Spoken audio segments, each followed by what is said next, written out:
Is it really true if there's no electricity, there's no literacy? Well, we're going to find out with Cliff Schmidt of the Literacy Bridge right here tonight on Rainmakers. Cliff, welcome.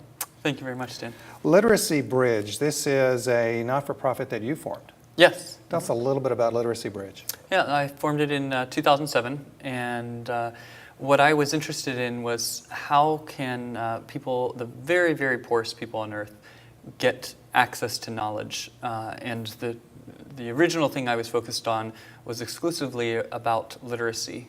If you could learn to read, you'd have access to knowledge that could improve your life in so many ways.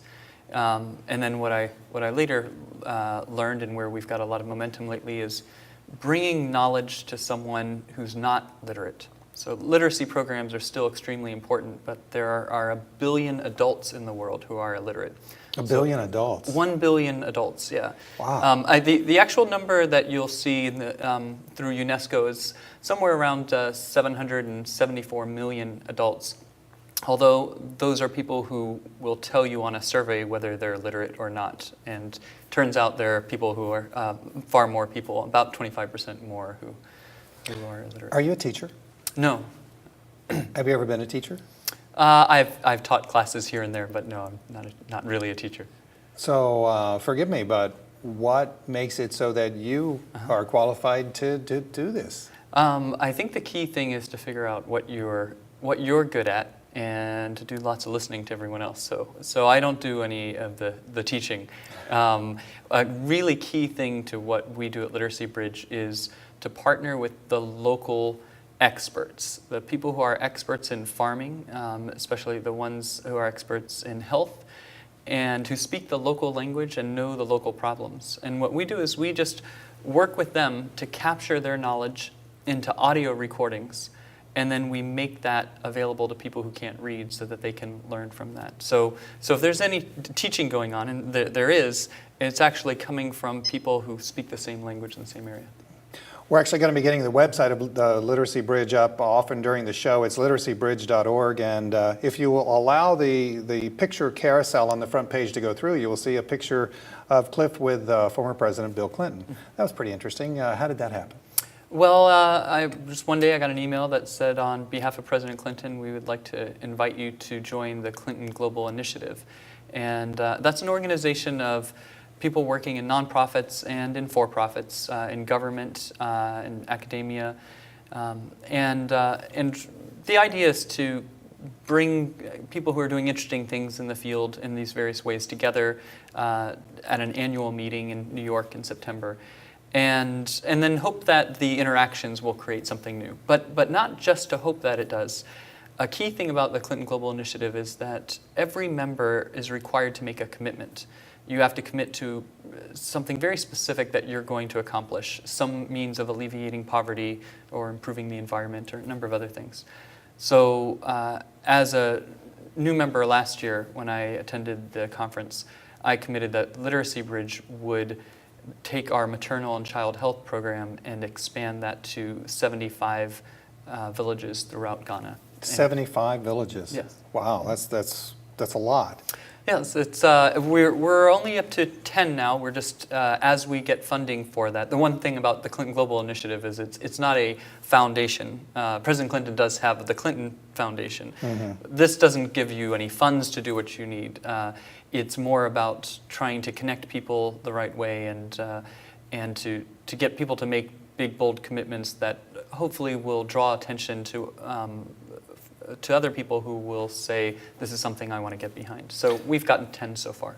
I'm looking at the mission right on the website, and one of the first things you talked about is traditional solution, which is access to knowledge, and you talk about the method of delivering, I guess, the workers traveling to villages where they share knowledge about whatever, and then the method is pretty expensive. It's $20 to $40 US a trip, and that's a lot of money in Ghana. Yeah, and so much of it has to do with fuel costs. If you just take for granted, in the last 20 years, how easy it is for us to use the web to get whatever information we need. And before that, it's hard for us to remember back before then, but there were phone numbers we could call, of course, library, help desks we could go to. But imagine you don't have any of that either. And so in the very poorest places in the world, the cheapest means of distributing knowledge in some cases is to get in a pickup truck and pay for fuel and have people go out and give you this knowledge. Now you can do radio as well, but the issue with both of those things is that when that radio broadcast is finished, or when that expert gets back in their pickup truck and drives off and maybe doesn't come back for another year, how will you remember what you learned? How will you remember what proportion of sugar, salt, and water is what you mix for oral rehydration salts to save your child dying of dehydration? And when that happens, will you remember? And how about when it's time to plant your crops, to remember the right seed spacing for a particular seed, or methods of harvesting? And so the key thing that we really focus on is how can you take that expertise that's already there in the general region but isn't in the village, and without public transportation, people don't, of course, they don't have cars. Every once in a while, a few people, the wealthier ones, might have a motorbike, but for the most part, you're lucky if you have a bike, and it's going to be a couple hours before you're getting somewhere to get any information. So there's an infrastructure then problem, essentially. Yes, absolutely. Something else from your website, in the mission section, you talk about classroom sizes right now range from 60 to 100 or more students. Mm-hmm. My goodness, if there are infrastructure issues and then there are teachers who have 60 to 100 students, how does anybody learn anything? It's tough. Yeah, I think it's interesting what happened with education in developing countries. There was a time when multilateral institutions like the World Bank, for instance, would say, "We'll give you these funds, but we want to see users pay something for it." So they had these user fees. That kept a lot of people out of school. And so then they said, people figured out the mistakes and said, okay, never mind. Just get kids in school. Get as many as you can in school, no fees. There's school uniforms, still difficult to pay for those sorts of things. But just like we have in this country, they encourage a public school system with no fees for that. And so then the system is flooded with students. And so your teacher ratio, people to teacher ratios are extremely high.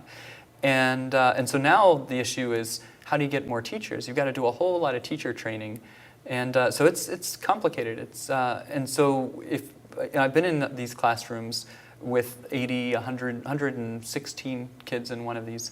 Wow. And yeah, I don't know how anyone could learn. I couldn't learn how to read if I was sharing a teacher with 115 other kids, and I'm got a workbook and or maybe some textbook I can practice with, but trying to remember how she pronounced these words or that kind of thing is difficult. So we started using these devices, these talking books, in classrooms to allow teachers to just take what they're already doing to record their own exercises, and then to make that available to kids through something like this. At Rainmakers, we do interviews with lots of people who are doing great things, such as yourself.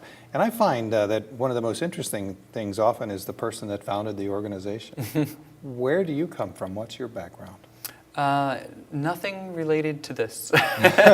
Yeah, before Literacy Bridge, I spent just a couple years doing pretty much nothing but reading and listening to everything I could related to global development. Everything from macroeconomics to understanding how individual poor people spend money, and just all over the place. Before that, though, I worked in the software industry. I worked for Microsoft for a few years and for a couple other organizations, for BA Systems, and did some consulting. And before that, I was a nuclear submarine officer for the U.S. Navy. So. Really? Mm-hmm. You're the first nuclear submarine officer that I have ever Really? interviewed. Yes, great. you are. Okay. So how did you start? What was the genesis then of the organization Literacy Bridge? Yeah.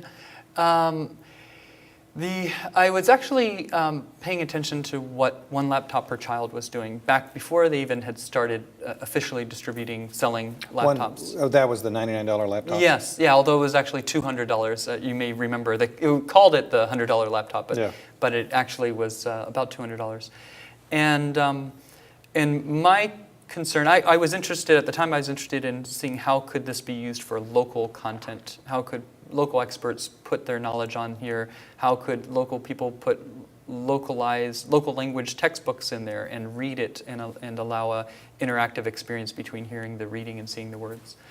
But when I looked into the education budgets of some of these countries, I was seeing things like $60 per student per year for the entire system. That's for the teachers' salaries, the building improvements, everything, and building improvements including trying to get some bathrooms, which are really important if you want girls to be able to go to school, especially. So just a lot of important things shoved into $60 per year. So I didn't see how the $200 price point made sense. And so I was kind of really discouraged, and I started thinking, actually, those greeting cards that you open up and play a little audio tune, and I just thought, let's think really, really, really low cost. What could we do with audio?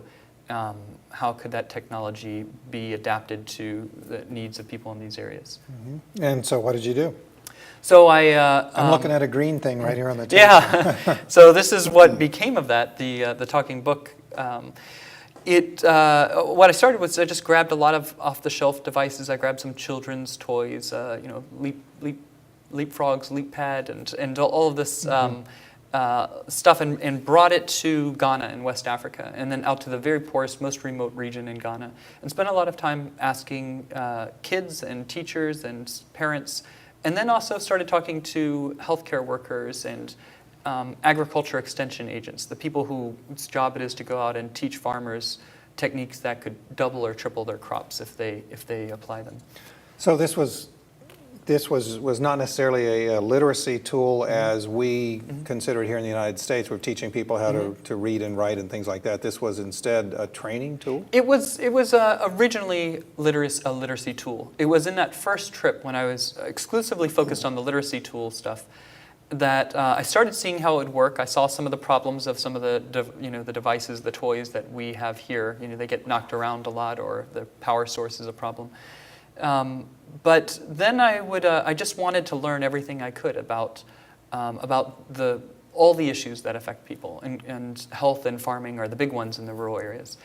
And some of the friends I made there who worked in these in health and agriculture would say, so this is interesting what you're doing with this literacy device. And if I understand it, it's an audio device, and you record things on it, and then you can play it back and jump around in it and have vocabulary words defined, have multiple choice quizzes. I said, okay, that sounds good, but I think we could use that in our profession. They said, if I could record my knowledge onto a device like that and leave that in the village, then that means that when I come back a year later, I'll find out that they were actually listening to things that I had to say over and over and not have forgotten. Because the key issue here is, you see how literacy is tied into all this. The key issue is, when you're illiterate, you can't take notes. So if you imagine learning something, if you take for granted you can look up on the web and find it whenever you want, maybe you don't have to take notes. But if you don't have that, you need to take your own notes. But if you're illiterate, you can't do that. So everything you're going to recall has to be from what you remember someone telling you. And that's, if it's a nice story, that's probably not so bad, especially if you're from an oral culture. But if it's step-by-step instructions for planting a specific crop or for dealing with a sick child, you want to remember that, and it's not going to be so easy. Well, so you have taken this and turned it into a system that basically helps people with making their lives better, separate and apart from education with a capital E. Right, with a capital E is a good way to put it, because we are talking about education, not just talking about education for children in schools and learning literacy, but it's almost like really what we're doing is we're taking the idea of distance learning, but distance learning about whatever it is that you need to be able to keep your family healthy and to increase your income, to produce enough food for yourself. But we're doing this kind of the last mile distance learning into imagine a remote village, no electricity, certainly no internet or laptops, computers, and for people who can't read. So that's really the problem, is Boy, can you take distance learning, put it there for someone to access when they need it, given that environment? Wow, quite a challenge. We're very fortunate to have Cliff Schmidt with us, who is with Literacy Bridge, the founder of Literacy Bridge, and he's talking about taking education with a small e to the most remote parts of the world. You've chosen Ghana as, I think, you're the first country where you've gone. Now, in Ghana, English is the primary language, right? It is the language of the government, and students are taught in English starting in around third grade or so. Okay, so what I'm hearing, though, is that it's not necessarily the language of the people. That's right. If you've never been to school, which is the case for the majority of adults in the poorest areas, and unfortunately, even for about half of the kids, even today in the very poorest areas, there are a lot of reasons why parents aren't sending their kids to school, and so. Well, what are some of them? In some cases, it's money. Even though the government no longer charges, and Ghana was one of the first very progressive ones to stop charging fees. Even then, you have fees for school uniforms, and you have fees for kind of local PTA groups in a way to improve schools just locally. And then there's in a way, it's like lost income, opportunity cost. If your child could be working on the farm, or if they're not old enough to really do farming, they can be tending your livestock, and so it's a very tough thing to say. I know for the long term it's better for my child to go get an education, but in the short term you're worried about producing enough food for your family. So none of these are easy choices. To be able to eat today. Right, exactly. Wow, amazing. Now you did a pilot launch. Tell us about the pilot launch. Yeah, and so we started in 2007, spent that year, the last half of that year, just understanding what was needed. So trying out different technology, current ones, and just putting together some ideas. And then in 2008, we developed this device, the Talking Book. It's an audio computer. And did that with a few trips back and forth to say, okay, here's what we got now, what do you think? And the you we would be talking to are the people who would actually use them. Again, in this part of Ghana, it's about a 15 to 20 hour bus ride from the airport. So as far as ways you can get. 15 or 20 hour bus ride? Yeah, so Whoa. That's where the poorest region is. So I really wanted this to work for the very poorest people, so it wouldn't be much point in testing it nearby the city. And also urban poverty is a very different thing from rural poverty, and where we think we can really make a difference is primarily around rural poverty. What was the reception of the local people to you? I think just very hospitable. In other words, they knew I was from somewhere far away, and as lots of polite people will do when someone comes from far away, they just want to welcome you and see.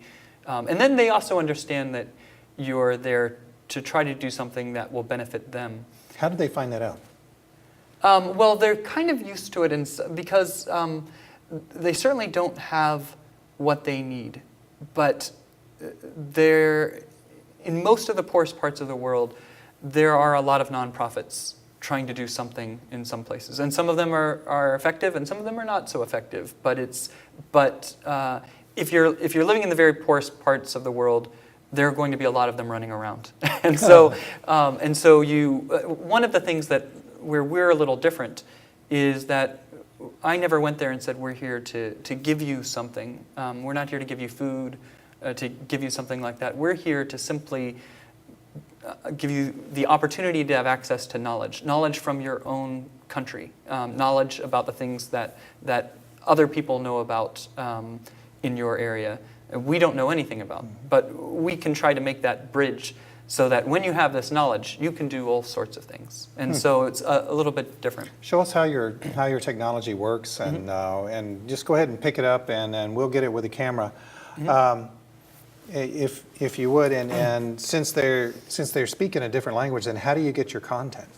So I'll start it in English. Now every device can speak multiple languages, and that's important because there are multiple languages. Welcome to the Talking Book. So here is English.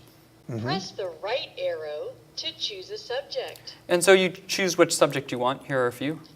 Agriculture, health, literacy, So there are a few, but you can set it to be whatever you want. And here's agriculture. in agriculture.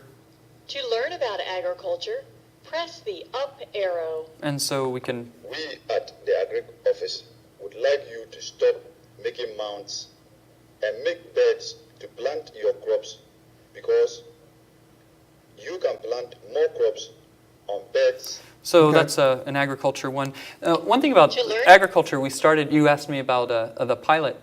The first thing we did was to work with the local agriculture experts to have them speak in the local language these same messages. And we didn't even, I mean, when we were beginning, we didn't know what format was best. We've learned a lot about content over the last 5 years. But in the beginning, we just said, what would you say to people when you're there? Just please say those things in these short little recordings, and we'll have a series of them.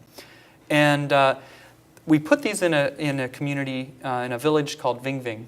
And we found that the farmers who used these devices had a 48% improvement in crop production on average compared to what they had done the year before. Really? So, I mean, 48% raise would make most people pretty happy, but especially Yeah. if what it means is you didn't have enough food, your family was malnourished before, and now you've got a little bit to sell at the market. Wow. That's a big That thing. is- You know, forgive me, it seems like a pretty simple technology. It's not the technology that's making this happen. I mean, it is the technology that is the difference.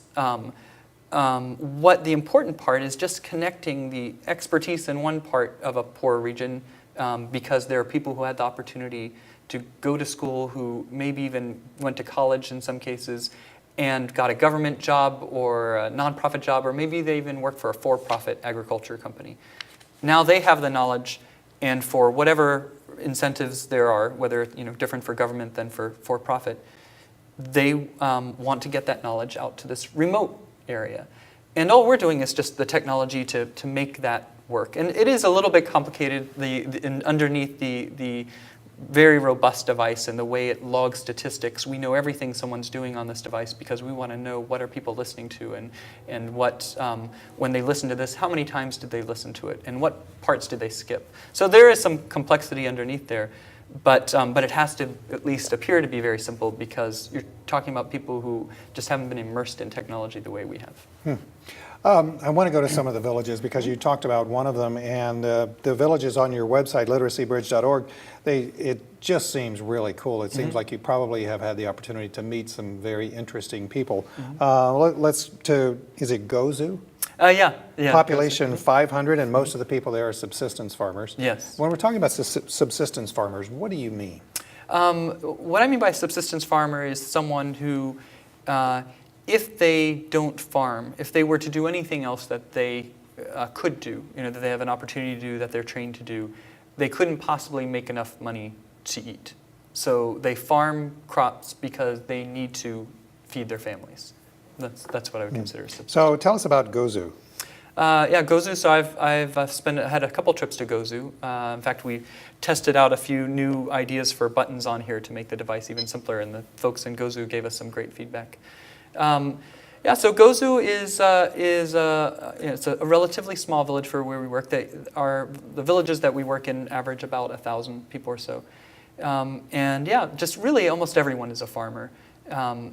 And it's They're farmers because there's nothing else to do, aren't they? And because of the necessity of food, because there's not enough infrastructure to get to other places, there's not an industry to do very much. So Now, that area is almost part of the Sahel region, right? it is very close. Yeah. I mean, in fact, it might be considered part of the Sahel. Which has had a very bad drought for years. Yes. And is actually in a dangerous situation. Right. But the people still stay there, despite the lack of infrastructure, despite the lack of opportunity. Have they welcomed this opportunity? Oh yeah.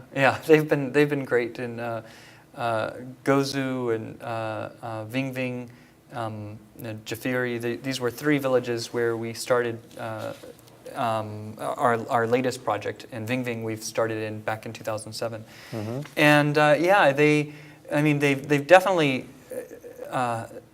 I mean, this just, if you can imagine, if you don't have access to knowledge and suddenly you have not just something, but you have the knowledge, the things, the questions you've been asking about. In fact, that's how we work these days. Is the first thing we do is we go in and find out, what questions do you have? You know, in these areas, how do you do things today, and what have you heard, and what would you like to hear someone answer if you could? And then we take that and we go to the experts and record this. It's like you doing interviews. And we do, in fact, we do interviews and put that on here, and then make them available. And hopefully it's just what So maybe people I look could be for. a teacher too. Exactly, yeah. And going back to the website, man, I'm just looking at the clock. We only have 3 minutes left. But you've got Gozu, Jafiri, and Ving Ving is funded, and some of the information on the website you talk about is that there's 400 children of primary school age, with only about 50% of them actually attending school, 100% subsistence farmers.